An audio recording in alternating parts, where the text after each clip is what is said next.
साईडला व्हा, इथून मटेरियल जाईल. Okay okay.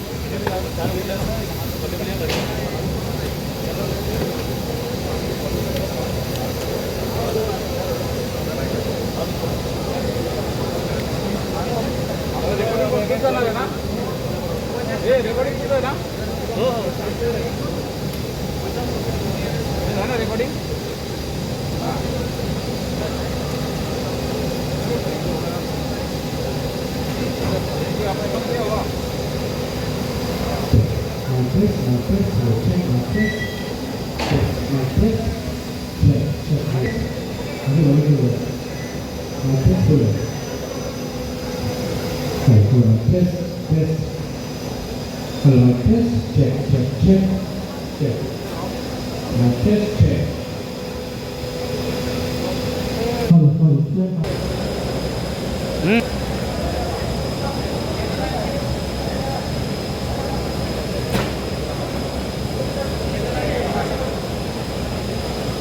सर एकच येते ना, एकच.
नवी मुंबई पोलीस आयुक्तालयाचे आयुक्त मिलिंदजी भारंबे यांच्या नेतृत्वाखाली गेल्या सुमारे 2 वर्षापासून विविध नशेच्या व्यापार करणाऱ्या, वापर करणाऱ्या अशा घटकांना जवळजवळ 1800 घटकांना त्यांनी पकडले आणि त्याच्यामधून जवळजवळ 54 कोटी रुपयाचा ड्रग्ज त्या ठिकाणी आज त्याचं नष्ट करण्याची प्रक्रिया सुरू झालेली आहे. बाब असे की साधारण 2-1 महिन्यापूर्वी आपल्या राज्याचे मुख्यमंत्री देवेंद्रजी फडणवीस आणि सिने अभिनेता जॉन अब्राहम यांच्याच समवेत त्याला मी पण होतो, प्रशांत ठाकूर पण होते आणि मिलिंदजी भारंबे यांच्या नेतृत्वाखाली पोलिसांनी जी मोहीम सुरू केली की नशामुक्त, तसं भारतच त्यांची इच्छा आहे, परंतु त्यांना जो परिसर नवी मुंबई पोलीस आयुक्तालय त्यामध्ये त्यांच्या यंत्रणेने अतिशय सुंदर काम करून मोठ्या प्रमाणामध्ये नशा धारण करणारे किंवा नशा करणाऱ्या लोकांना सुद्धा असते या ठिकाणी चांगल्या मार्गाला लावण्याचा प्रयत्न केलेला आहे.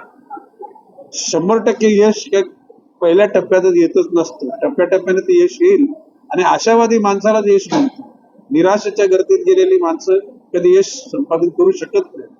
मिलिंदजी भारंबे आणि त्यांचे सर्व सहकारी आणि खालचा पोलीस कॉन्स्टेबल या लोकांनी जीवाचं रान करून या ठिकाणी ही यंत्रणा राबवली आणि मोठ्या प्रमाणात त्यांना यश मिळालं. निश्चितपणे या गोष्टीचं अनुकरण अन्य पोलीस आयुक्तालयामध्ये सुरू होईल, ग्रामीण भागातल्या अधीक्षक परिसरामध्ये सुरू होईल. महाराष्ट्र नशामुक्त व्हावा, भारत नशामुक्त आणि जगातूनच ही नशामुक्ती व्हावी अशा प्रकारची धारणा आपल्या सारख्या माणसांच्या मनामध्ये असते आणि तिला यश मिळेल असा माझा विश्वास आहे. मोठ्या प्रमाणात पोलीस बंदोबस्त असतो, मात्र पोलीस करतो आणि नशामुक्त करण्यासाठी आज अशा प्रकारची टीम होती तर येणाऱ्या काळात भारत मुक्त आपण नशामुक्त होईल आणि येणाऱ्या काळात पाहिलं कॉलेजचं आणि शाळेच्या आरोग्य परिसर मोठ्या एक गट विकले जातात.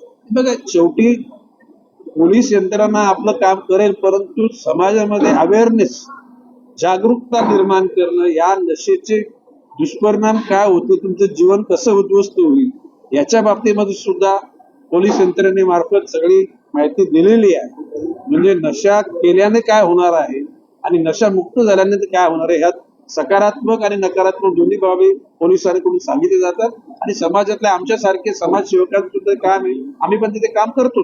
आफ्रिकन असेल, केनिया असतील लोक जास्त प्रमाणात आणि प्रामुख्याने आफ्रिकन देशात म्हणजे त्याच्यामध्ये नायजेरियन आहेत, अन्य इतर नावं विविध, पण नायजेरियन मोठ्या प्रमाणामध्ये आहेत. आणि आपल्या यंत्रणांनी निश्चितपणे त्यांना आटोक्यात आणण्याचं काम सुरू केलेलं आहे आणि ते आटोक्यात येईल असा माझा विश्वास आहे.